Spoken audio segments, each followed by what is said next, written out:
Bonsoir. Après le soleil des arènes de la semaine dernière, nous profitons des ombrages des jardins de la mairie.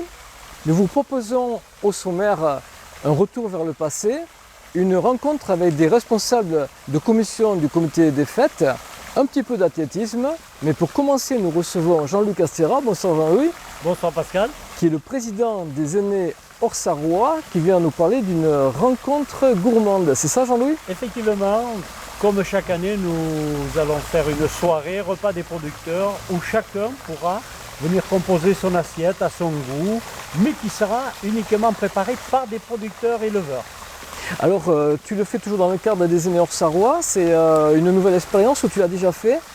Nous l'avons fait, je crois que c'est la 4e ou 5e année où nous faisons cela. Tu penses que tu auras un nombre de public important? Il faut réserver. Comment ça se passe l'organisation? Public important, bon, on tourne toujours autour de 450-500 convives, 500 personnes qui viennent passer la soirée avec nous. Et chacun arrive, ne s'inscrit pas, il n'y a aucune inscription. Chaque personne arrive, fait le tour des stands, des éleveurs, des producteurs, visite, discute avec eux et choisit l'assiette qu'il veut consommer ce soir-là.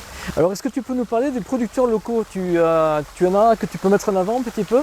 Ben, il y a déjà les bœufs de Chalosse, c'est une particularité où il y a quand même soit du steak, de l'entrecôte, du faux filet, des pièces vraiment très très belles, très persillées, très agréables. Ensuite, il y a des poulets de Darius, ici à Génemaux. Le bœuf de Chalosse, c'est Jean-Jacques Daubat de Peyre. Il y a le cochon de lait fait par Philippe Samadé de Saint-Sevé, au Grey même. Ensuite, nous avons les glaces de Casté de Cando, c'est de 64 là, mais enfin, c'est pas très loin, c'est des glaces fermières. Nous avons des fromages de brebis d'Isabelle Cazobon de Banos, excellent fromage. Nous avons des légumes cuisinés par Magali Tozen de Banos. Et là, je dois en oublier quelques-uns, mais enfin voilà, c'est un petit peu de panel, déjà pas mal. De tout ce que l'on a. Tu as une animation musicale? Comment ça se passe? Non, il n'y a pas d'animation. Tu as comment dire, on peut boire aussi à la buvette. Comment tu fais ça? Ça se passe Il y aura comment? une buvette qui sera tenue, mais toujours pareil pour des kirs, enfin un vin doux jusqu'à 13 degrés, qui sera tenue par les aînés. Les aînés vont aussi cuisiner des frites. Des frites dans la tradition, de préférence. Il y aura le café, voilà, c'est ce que les aînés vont apporter ce soir-là. J'ai oublié, dans les producteurs aussi, il y a du vin, Iliote de Havas. C'est un producteur qui nous vend un très bon vin et à un prix très intéressant. Alors justement, tu parles de prix. Est-ce que tu as une idée à peu près du panier de la... Combien peut coûter le repas Les assiettes coûtent environ entre 8 et 9 euros. Je pense que c'est à peu près les prix qui sont pratiqués par la chambre dans d'autres circonstances. Voilà, ce qui est totalement alors les gens font raisonnable. à peu près la même chose, c'est Bien raisonnable. sûr. Sauf si vous prenez 300 grammes d'entrecôte. Ah, et pourquoi pas hein? Alors là, je pense que ça va être légèrement plus élevé. Bon, mais écoute Jean-Louis, tu peux nous rappeler la date et le lieu? Alors c'est mardi prochain, mardi 23 juillet, à partir de 18h. Et ça, tard dans la soirée, tant qu'il y aura du monde, on sera présent et on sera là pour vous servir et vous aider. Et en plus il fera beau. Ah, je pense que oui, il y a du beau temps qui est annoncé, même très chaud. Tant mieux. Je pense que vers 20h, tout le monde arrivera, avant pas sûr. Merci Jean-Louis. Merci beaucoup Pascal. Après son président la semaine passée, nous allons aujourd'hui à la rencontre de quelques présidents de commission du comité des fêtes. Bonjour, donc voilà, je me présente, Nicolas Dufour, vice-président du comité des fêtes, en charge de la commission musicale. Donc l'objectif du comité des fêtes de cette année, c'était de remettre la fête plus vivante au niveau de la journée. Et pour cela, nous avons choisi différents choix de faire venir différents groupes musicaux folkloriques, différentes bandas, des brass bands, comme par exemple les Arsouillos, les Duo Soué, les Kiwis, Chanteona et plein d'autres que je dois oublier certainement. Et bien entendu, nous comptons parmi nous donc les incontournables, donc les Biberons et la Société musicale d'Agelmaux, qui sont les piliers et fidèles animateurs de cette fête. Et ensuite, au niveau de la cavalcade, on a décidé de faire revenir également des groupes qui ça faisait très longtemps qu'ils n'étaient pas venus et qui me tenaient à cœur, donc très particulièrement les Arsouillos, les Calientes, les Campesinos qui ne sont jamais venus, qui vont venir pour la première fois donc le dimanche midi. Donc pour la suite, donc pour le lundi soir, on a innové, on a voulu faire du changement, un peu de renouveau. Donc on est passé par un karaoké avec un radio-crochet qui aura lieu à la place Pascal Duprat. Et donc lors de ce radio-crochet, c'est ouvert à tous, les petits, les moins jeunes, les plus anciens, tout public. Il y aura plusieurs petits lots à gagner. Ça peut être sympa, donc venez nombreux, on compte fortement sur votre présence pour animer ce nouvel événement. Et également, nous avons souhaité de faire venir différents groupes folkloriques qui viendront le vendredi, le dimanche et le mardi soir. Et là, en résumé, donc, le but de cette opération, c'est de rendre la fête plus vivante la journée. Et pour cela, on est passé par différents groupes musicaux, différentes brass bands. Donc c'est du nouveau pour nous, donc on tente l'opération et en espérant que cela marche et vous, les citoyens d'Agelmont et les gens de l'extérieur qui seront présents lors de ces 5 jours de fête, passeront un agréable moment et puis je vous dis à très bientôt pour les fêtes. Bonjour, je m'appelle Yannick Dubernet, je suis responsable de la commission restauration au comité des fêtes. Alors cette année nous avons décidé d'organiser des repas, donc il y aura 3 repas durant les fêtes qui se dérouleront au niveau des arènes, entre les arènes et le jardin d'enfants sous un chapiteau. Alors il y aura un repas le vendredi soir à 19 h, un autre le samedi à midi, un autre le dimanche à midi. Ces repas permettront aux gens d'assister aux différentes prestations comme le concours ou les novilladas et ainsi de pouvoir manger sur place et de leur éviter de faire des allers-retours entre chez eux et les différents spectacles. Ça permettra aussi aux familles de pouvoir participer à la fête foraine tout en pouvant déjeuner sur place s'ils le souhaitent. Alors les repas sont constitués le vendredi soir d'une paella royale géante. Le samedi nous aurons de la daube de taureau. Le dimanche, ce sera du poulet fermier. Et tous les repas sont pour les adultes à 12 € et enfants à 6 €. Et les billets seront à la vente au local prévu par le comité dès la mise en place des ventes de billets pour le concours ou autre. Et ensuite seront disponibles à partir soit du jeudi soir ou du vendredi. Ça dépendra des systèmes de vente, directement sous le chapiteau, disponible pour chaque personne désirant participer au repas ou venir manger un morceau avant les différentes prestations, spectacles qu'il y aura à ces moments-là. Voilà. Alors bonjour, je suis Cédric Tesmier, responsable de la commission sport au sein du comité des fêtes d'Agetmo. Donc cette année pour le sport, nous allons faire le vendredi soir un match de football américain entre l'équipe de Mont-de-Marsan et l'équipe de Dax.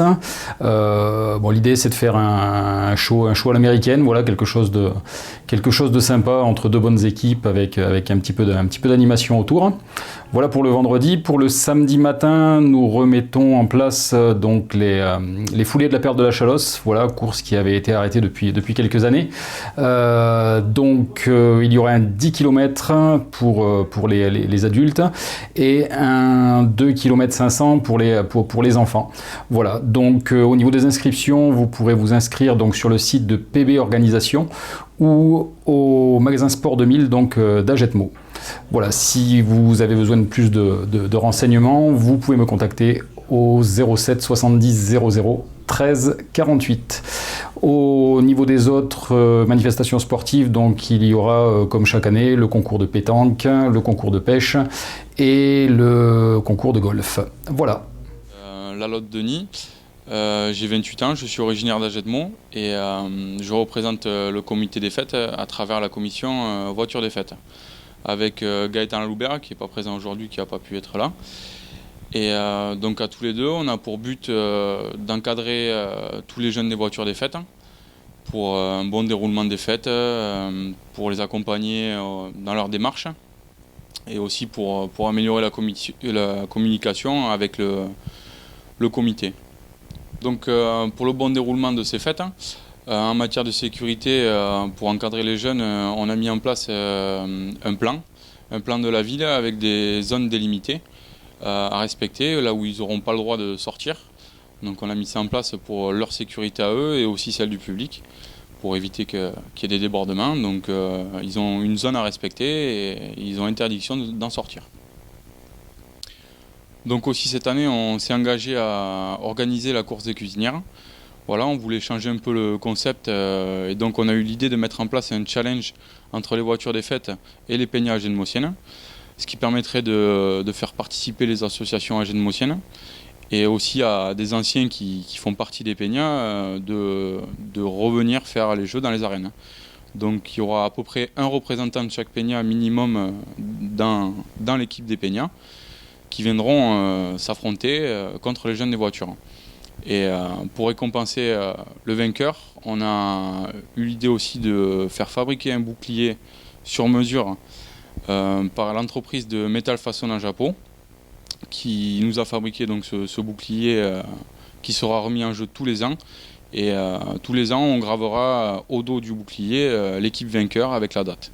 Donc ce qui fait qu'on le remettra en jeu tous les ans, et en espérant que ça dure de longues années. Pas de 14 juillet sans une cérémonie, la foule devait être sûrement aux Champs-Élysées.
Samedi matin, le club d'athlétisme d'Agenmo organisait sa traditionnelle fête de fin de saison. La bonne humeur était au rendez-vous. Allez, bonjour à tous. Merci d'être venus pour les Olympiades. Donc Arnaud va me rejoindre. Laissons-lui le temps. Je vais vous expliquer les grandes règles de la journée. T'inquiète pas. Donc aujourd'hui, on se réunit tous pour faire une petite fête, alors qu'on appelle les Olympiades. Et donc tous les athlètes, les familles participent à des petits jeux qui ont été préparés cette année par Olivier Nanou. Olivier qui était là l'année dernière et qui va en plus s'occuper des Benjamins l'année prochaine, en tout cas des entraînements de nos athlètes. La première épreuve, ça sera une petite course de 100 mètres. Un petit tour d'échauffement. Allez, on est parti. Allez, il faut faire le petit échauffement.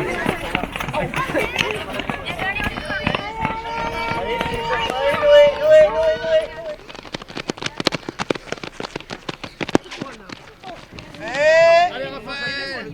Hop.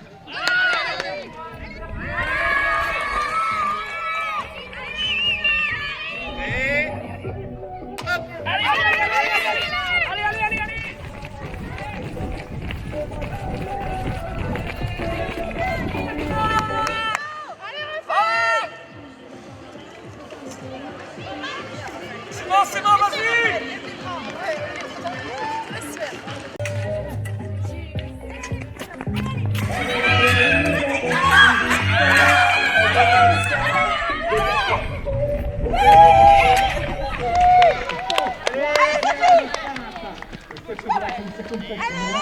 Et on tape sur la paix.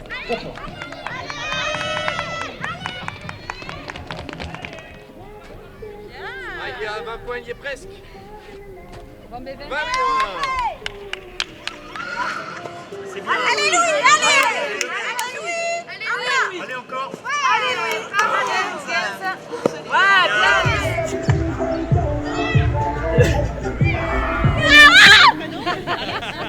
Crie plus fort. Ça n'avance pas même en criant. C'est bien. Attends. Ouais. Allez Oxane. C'est bien Oxane. Au premier, on a tous 15.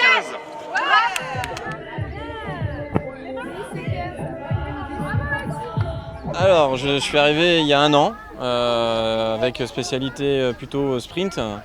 Et donc, oui, je vais renouveler la saison en me structurant plus d'entraînement et avec plus d'envie de faire des compétitions à bon niveau.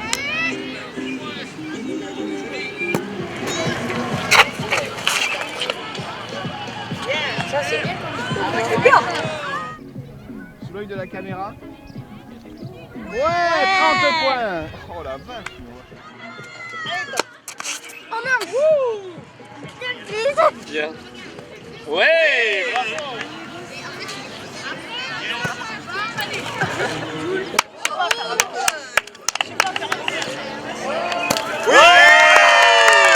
Et on est très contents et je pense qu'on s'amuse tous très bien. Voilà.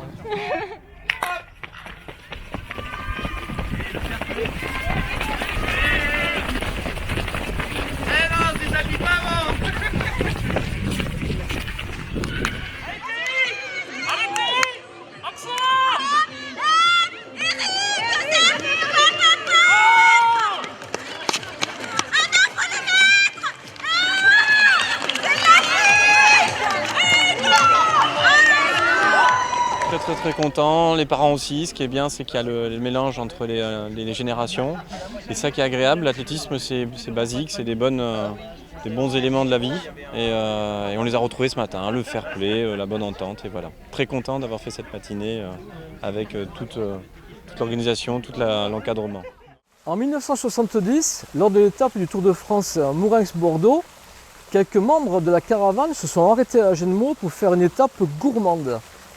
Par chance, un Agenmotien était présent, c'est un passionné de vidéo.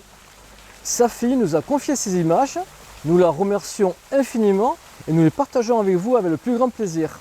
Souvenir, peut-être le début de quelques épisodes sur le passé de notre ville, à suivre.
Ce journal est maintenant terminé. Merci beaucoup de votre attention. Pensez à partager, pensez au pouce bleu. À la semaine prochaine.